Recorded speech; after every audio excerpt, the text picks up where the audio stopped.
اور اپنی جہالت اور گمراہی کی وجہ سے حضور کی جانثار غلاموں پر جو انگشت نمائی کرنے لگے. اس کی وجہ کیا بنی؟ یعنی وہ اپنے آپ کو صوفی کہتے ہیں تو وہ جاہل. آپ آستانوں کا وزٹ کریں اور جائیں آپ آستانوں کا ذرا دیکھیں حالات، تو آپ کو اس وقت میں یہ تو نہیں کہوں گا کہ 100%، اکثر خانقاہوں میں جو جانشین اور گدی نشین ہیں وہ جناب عالی علم شریعت سے وہ جاہل ہیں. ان کو پتہ ہی نہیں ہے کہ شریعت کیا ہے، جانتے ہی نہیں ہیں. وہ اللہ اس کے رسول کے پیغام کو سمجھنا ہی ان کو آتا ہی نہیں ہے،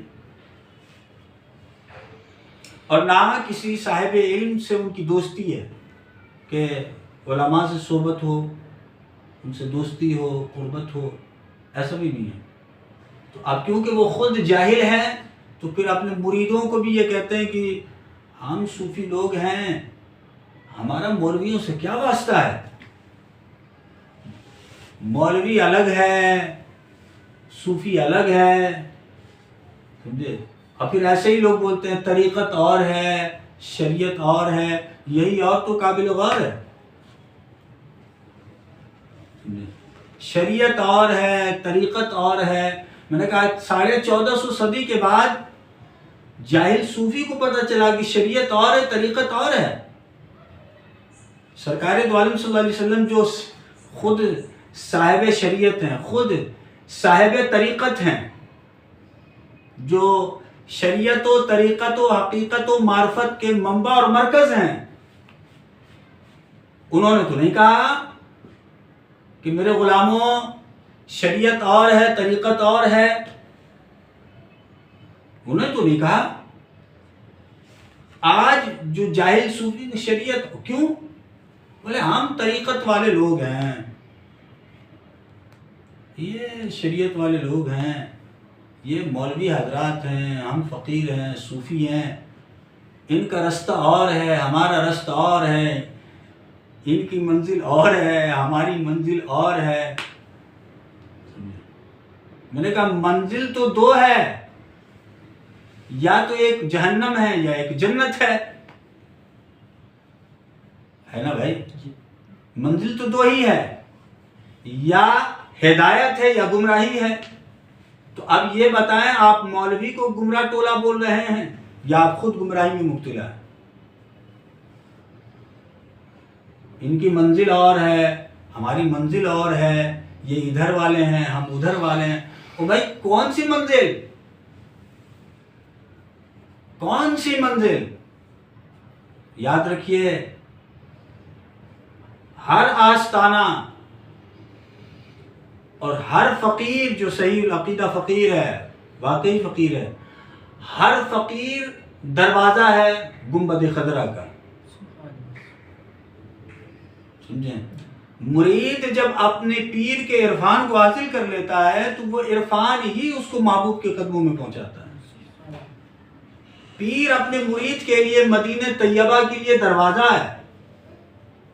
اب یہ جو جاہل لوگ، کیونکہ وہ خود جاہل ہیں، قرآن سے ان پڑھ ہیں، علم شریعت سے ان پڑھ ہیں، قرآن و سنت کی تمیز نہیں ہے. اب وہ اپنے مریدوں سے بھی مولوی حضرات ہم کہاں وہ کہاں، ہم کہاں وہ کہاں، ہم کسی اور جہان کے مسافر ہیں، یہ کسی اور جہان کے مسافر ہیں. میں نے کہا جہان تو دو ہی ہے، رستہ تو دو ہی ہے. قرآن مجید نے بھی دو ہی رستہ بتایا ہے، ایک شیطانی رستہ ہے، ایک رحمانی راستہ ہے.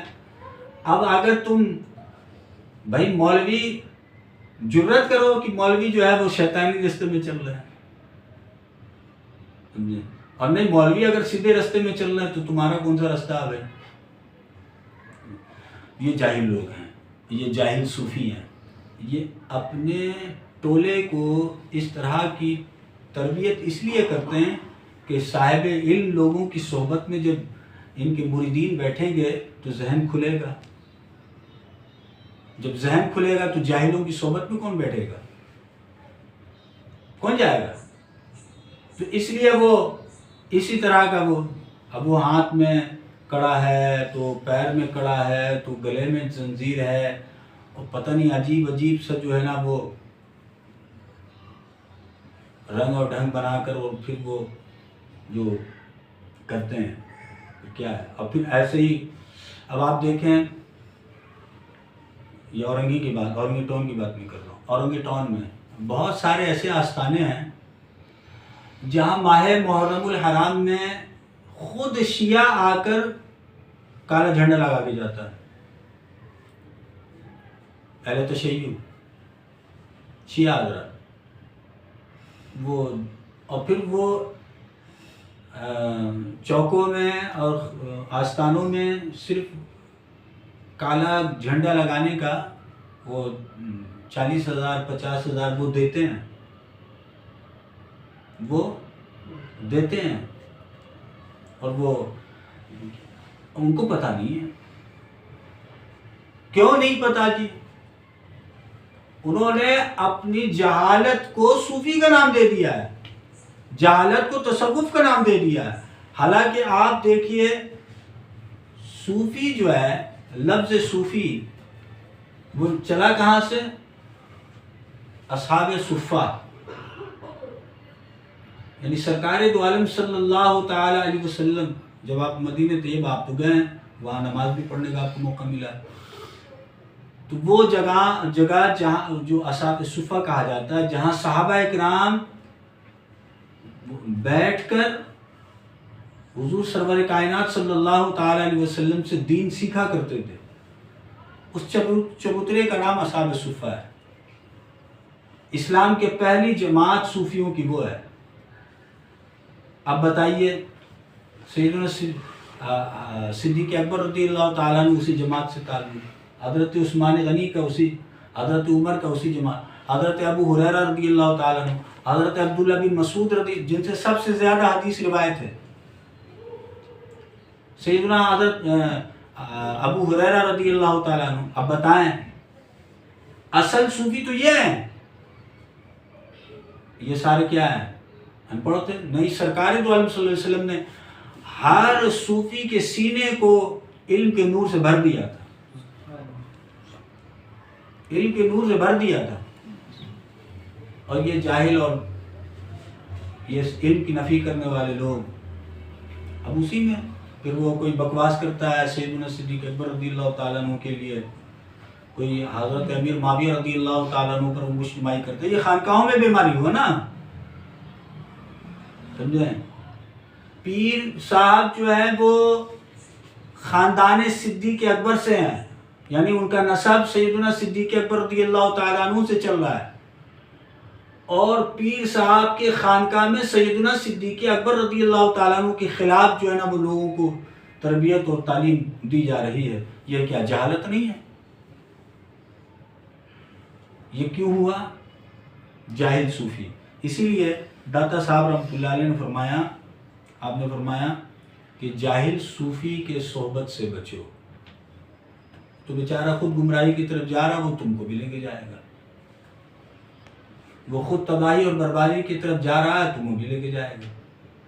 آپ انہوں نے کمائی کا دھندا بنایا ہوا ہے، فقیروں کا، درویشوں کا، صوفیوں کا لبادہ اوڑھ کر انہوں نے کمائی کا دھندا بنایا ہوا ہے. جتنے میں یہ نہیں بولتا کہ بھئی عامل جو ہے وہ جو عمل کرتے ہیں، تعویذات دیتے ہیں، وہ غلط ہے، نہ ایسی بات نہیں ہے. جیسے ایک ڈاکٹر جو ہے وہ علم حاصل کر کے اور ڈاکٹروں کی صحبت اختیار کر کے ایک بہترین ڈاکٹر بنتا ہے، اسی طرح عامل جو ہے وہ علم حاصل کرتا ہے اور کسی عامل کی صحبت میں رہ کر ایک عامل بنتا ہے. ٹھیک ہے. لیکن ذاتی اور ظلم اس وقت ہے کہ عامل جو ہے وہ صوفیوں کا لبادہ اوڑھ لیتا ہے، فقیروں کا لبادہ اوڑھ لیتا ہے، اور پھر اس لبادے کو اوڑھ کر لوگوں کو گمراہ کرتا ہے. ٹھیک ہے، عامل ہے، وہ تعویذات کرتا ہے، اب وہ اس صوفی اور فقیر کے آڑ میں اپنی دکانداری چلا رہا ہے، خوب مال کما رہا ہے، سال میں ایک مرتبہ جو ہے وہ غریب نواز کا عرس کر رہا ہے، حضور غوث پاک کا عرس کر رہا ہے. او ہو بابا جی تو بہت پہنچے ہوئے ہیں، سمجھے، بابا جی بہت پہنچ رکھتے ہیں، بابا جی کا تعویذ تو بڑا کام کرتا ہے. آپ سمجھ رہے ہیں، میں تعویذ کو منکر نہیں ہوں، لیکن یہ طریقت نہیں ہے، یہ فقیری نہیں ہے.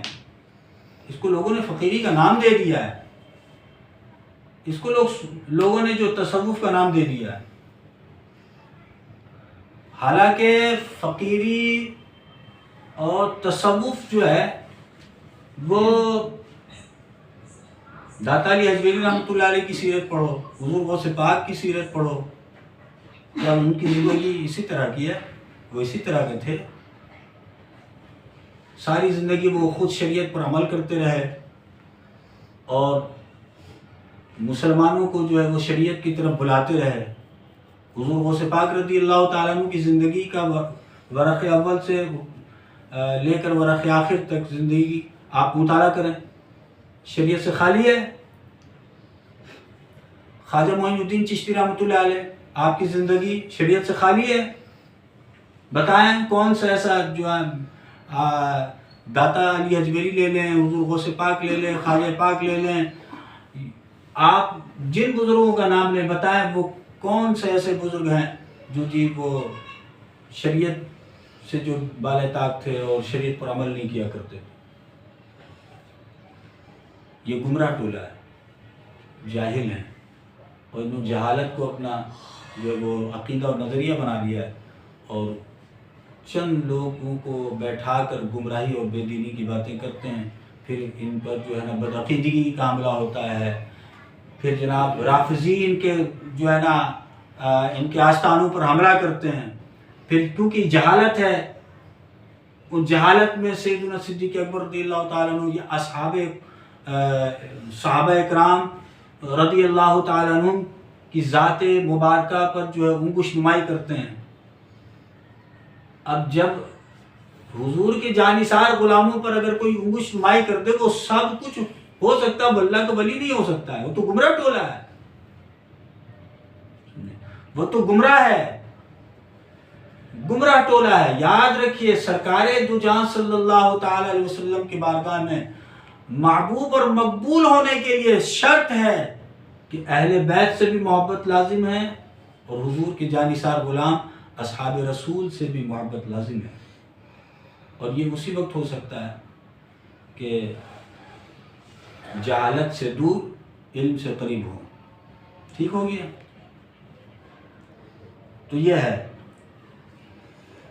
کہ اب سمجھ کے علماء غافل کون ہیں؟ وہ ہیں جنہوں نے دنیا کو اپنے دل کا قبلہ بنا لیا ہے. دل کو اور شریعت مطہرہ سے ہیلے بہانے تراشتے ہیں. ہیلے بہانے تراش کر آسانیاں گڑ رکھی، ہیلے بہانے تراش کرو خود ہی اپنے لیے آسانی. اور اہل حکومت کے پجاری بن گئے، اہل حکومت کے پجاری. آج دیکھ لیں، داتا صاحب نے تو 1000 سال پہلے یہ کہا نا. آج دیکھ لیں آپ سرکاری مولوی آپ اٹھائیں تو آپ کو پتہ چلے گا. تو سرکاری مخلوق سرکار ناراض نہ ہو جائے، نبی رحمت صلی اللہ تعالی علیہ وسلم کی عزت حرمت پر حملہ ہو جائے، وہ سرکار کے ساتھ چپکے ہوئے ہیں، سرکار ناراض نہ ہو جائے. حضور کے ختم نبوت پر حملہ ہو گیا، وہ سرکار کے ساتھ چپکے ہوئے ہیں، سرکار ناراض نہ ہو. وہ حکومت کے ساتھ چپکے ہوئے ہیں، حکومت ناراض نہ ہو جائے. اسلام کے ساتھ کھلواڑ ہو رہا ہے، وہ حکومت کے ساتھ چپکے ہوئے ہیں، حکومت ناراض نہیں ہو جائے. ہے تعداد میں کثیر ہیں لیکن بزدل، حکومت سے ڈرتے ہیں کہ ہم کچھ بولیں گے تو حکومت ناراض ہوگی، حکومت ناراض ہوگی تو دانا پانی کا مسئلہ بن جائے گا. ٹھیک ہو گیا؟ سمجھ گئے؟ اور اہل حکومت کے پجاری بن گئے ہیں اور ظالموں کی چاپلوسی کرنا اپنا روزمرہ کا معمول بنا ہے. ظالموں کی چاپلوسی کرنا نہیں ہے آج. بھائی عمران خان یا نواز شریف یا زرداری بتائیں یہ سارے شریف لوگ ہوتے ہیں؟ بولیں نہیں. شریف تو نہیں ہے. اب جو ان کی چاپلوسی کرتا ہے اور جو ان تمام بد کردار لوگوں کا جو ہے وہ گیت گاتا ہے تو بتائیں نا وہ کیا ہے؟ ظالم کے ساتھ کھڑا ہونا بھی ظلم ہے. تو یہ ان کی چاپلوسی کرتے ہیں کہ یہ ناراض نہیں ہوتے ہیں. سمجھے؟ وہ جب کیا کہتے ہیں علماء کنونشن بلایا بھائی، کون؟ حکومت نے بلوایا علماء کنونشن، دوڑے چلے گئے سرکاری مولوی سب دوڑ گئے. اور جب وہاں پہنچے عمران خان صاحب تو وہ ہیں ایک علامہ عبدالستار خان نیازی تھے، جو کہتے تھے وہ کرتے تھے، اور ایک عمران خان نیازی ہے جو کہتا ہے وہ کرتا ہے. یہ بول کون رہا ہے؟ جو خود مولوی ہے، خود پیر ہے، چپلوسی کر رہا ہے.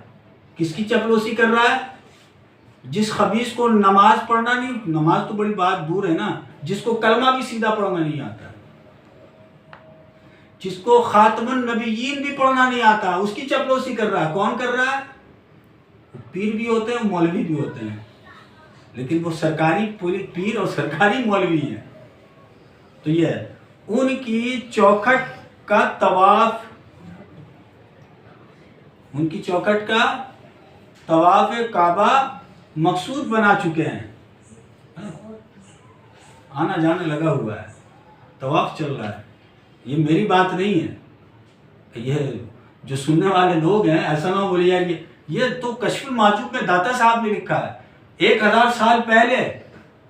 داتا صاحب نے لکھا، دیکھو اب آج اگر کوئی صوفی، آج کوئی پیر، آج کوئی مولوی کسی ظالم حکمران کی چوکھٹ میں جا کر بیٹھے اور ان کی چپلوسی کرے تو وہ مجھے نا، یہ تو داتا صاحب نے کہا ہے کہ ایسے لوگ ہیں اور ان کا دین سے دور تک واسطہ نہیں ہے، یہ تو ظالم لوگ ہیں، ان کی صحبت سے بچو. سمجھ میں آیا بات کہ نہیں؟ اور عوام میں عزت و جاہ حاصل کرنا ان کی محراب مسجد ہو چکی ہے. عوام میں جن مجھے لوگ پہچانے، مجھے جانے، ہے علماء اہل سنت زندہ باد، شیر اہل سنت، گیدڑ اہل سنت، او حضرت جی، حضرت جی، حضرت جی، حضرت جی، حضرت تو پھولے نہ سمائے، حضرت جی. تو یہ عوام میں وہ اسی طرح عزت و جاہ حاصل کرنا ان کی محراب مسجد ہو چکی ہے. اپنے غرور نخوت کو اپنی زیر کی اور ہوشیاری جانتے ہیں. ہوشیاری کیا؟ اپنے غرور کو، نخوت کو اپنی زیر کی ہوشیاری جانتے ہیں اور اس پر فرفتہ ہیں، اور کلام میں اس قدر تصنیع پسند کرتے ہیں کہ ان کا کلام عوام میں نہایت دقیق اور باریک مشہور ہے. علامہ صاحب بات کرتے ہیں، کیا کمال گفتگو کرتے ہیں علامہ صاحب، کیا کمال گفتگو کرتے ہیں. یہ آج کی بات نہیں، داتا صاحب نے اس وقت لکھا ہے. آج لوگ بول رہے ہیں کہ پروفیسر طاہر القادری کیا تقریر کرتا ہے، کیا تقریر کرتا ہے. لیکن وہی ڈاکٹر طاہر القادری جب ناموس رسالت کا مسئلہ آتا ہے تو جہاں کی شہریت ہے وہاں وہ کوئی اور بکواس کر کے آتا ہے، اور ملک پاکستان میں کوئی اور فتویٰ دیتا ہے، کوئی اور مسئلہ بتاتا ہے. سمجھے؟ کیونکہ وہاں شہریت بچانی تھی تو وہاں بکواس کرتا ہے کہ کفار اگر حضور کی گستاخی کرے تو ان سے جو ہے نا پوچھا نہیں جائے گا، ان کو کوئی سزا نہیں ہے، ان سے کوئی بات نہیں ہے، کوئی وہ تو مسلمان ہی نہیں ہے نا۔ یہ کون لوگ ہیں؟ یہ وہ ہو بڑی باریک گفتگو کرتے ہیں، بہت علم والے ہیں، یہ وہ لوگ ہیں۔ اور 1000 سال پہلے داتا صاحب نے فرمایا یہ اپنے تقریروں سے، اپنے گفتگو سے باریک باریک بہت فصیح و بلیغ گفتگو کرنے والے علامہ صاحب۔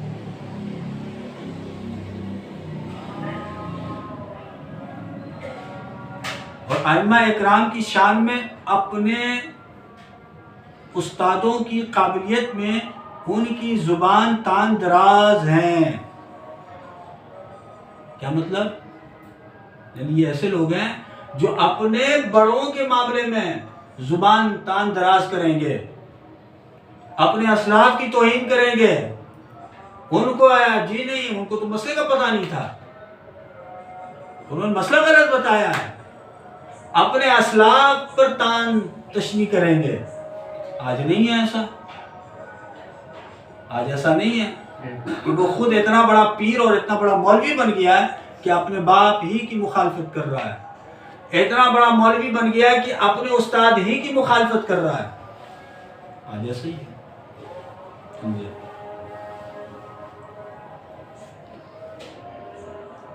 ٹھیک ہو گیا۔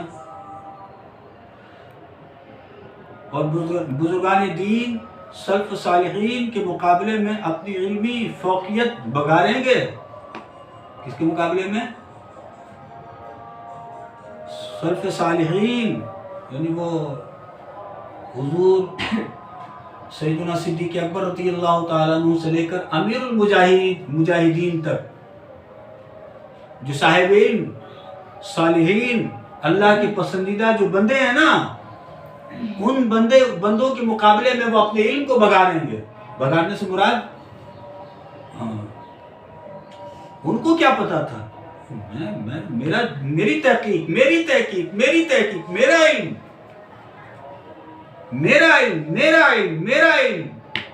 وہ اپنے علم پر نازا ہوں گے، اپنے علم پر تکبر ہوگا، غرور ہوگا، اور اسی تکبر و غرور میں اپنے اسلاف پر جو انگشت کریں گے۔ آج ایسے ہی ہے، سمجھے کہ نہیں؟ باقی انشاءاللہ آئندہ اتوار یہیں سے اپنی گفتگو کو شروع کریں گے انشاءاللہ العزیز۔ ہمیں ایسے بدعقیدہ ٹولوں سے، بے عمل مولویوں سے، اور ایسے 2 نمبر پیروں سے، 2 نمبر صوفیوں سے اللہ جل جلالہ محفوظ و معمور فرمائے۔ آمین۔